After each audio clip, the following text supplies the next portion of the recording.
All right, Troy Rawlings here live. They jacked my tripod, so I have to be over here talking to the ladies. The Seeking Insights for Solutions. It is the S's. The Sisters of Seeking Insights for Solutions. SIS, where colors meet, a tapestry of black and white. Stories of courage, connection, and transformation. Ladies, introduce yourselves from left to right, right to left. However you want to do it, introduce yourselves. Trish Lynette. Trish Lynette, and speak up so the people in the back of the room can hear you. Trish Lynette. I'm Pearl Jones. Pearl Jones. Holly Flynn. Holly Glenn. And tell me, well, Pearl got with me. She snatched me up. We're at the 14th annual F.R.E.S.H Book Festival in Daytona Beach. And like I said, Pearl snatched me up. Pearl snatched me up and said, "Young man, don't leave." I did. And then she kept saying, "Don't leave," and badgering me, and she hit me with a bat.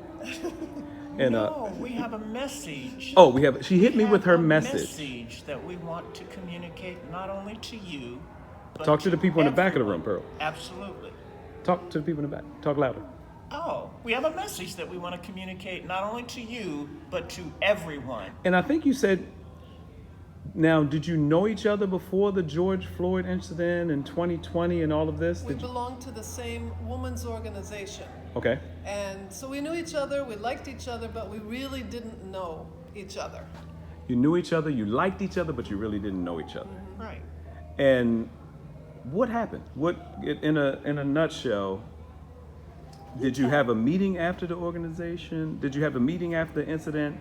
Was it something that pulled you together? How did the conversations roll and flow? Okay, so it began with a phone call. I called Gina, who is a co-founder with me and two other women, and a woman that was in the organization, and we talked about George Floyd. I knew she would be dismayed, and she was, as we both were. We were outraged. What can we do?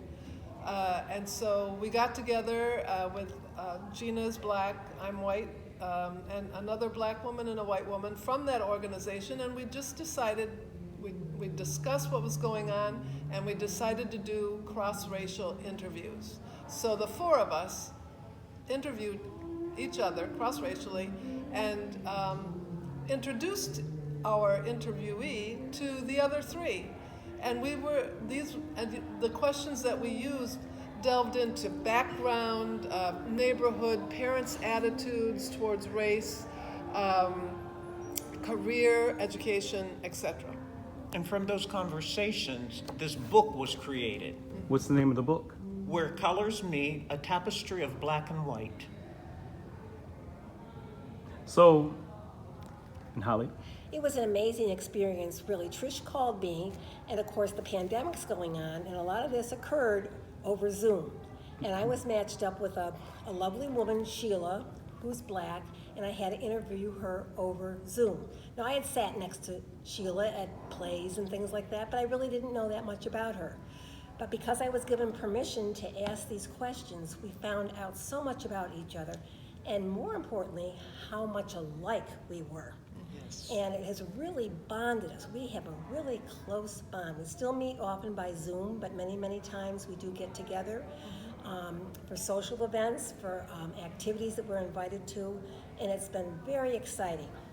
The first time we did a video, and that's on YouTube, like you suggested, and then Gina encouraged us to do the book. And everyone that's been part of this, and anyone who's read it, says it's an amazing opportunity to really learn what it's like to be black and be white in America.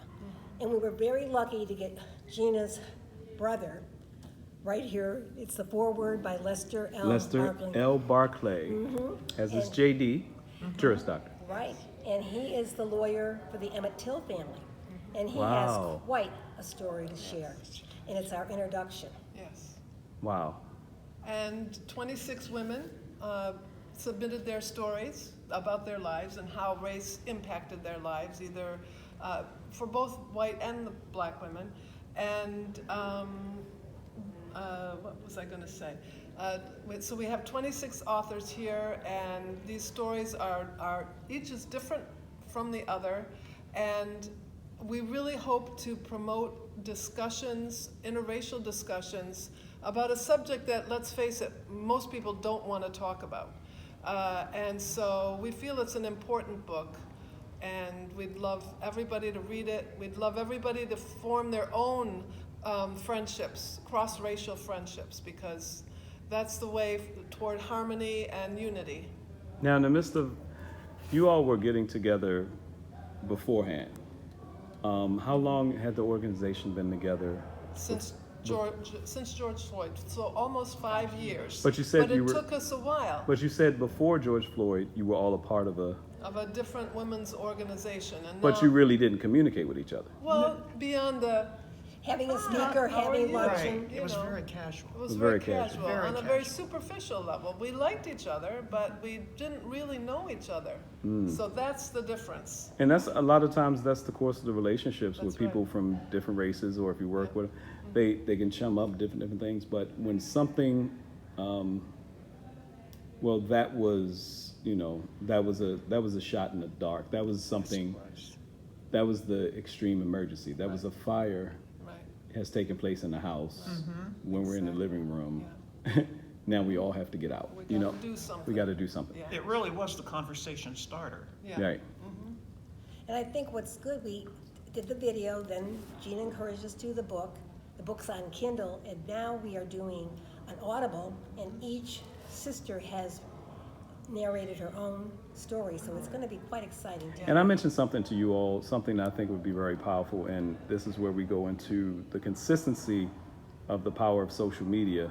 The fact that Pearl mentioned how sometimes you all are talking, having conversations, and you may have your tea, you may have your coffee settings, you may have your say.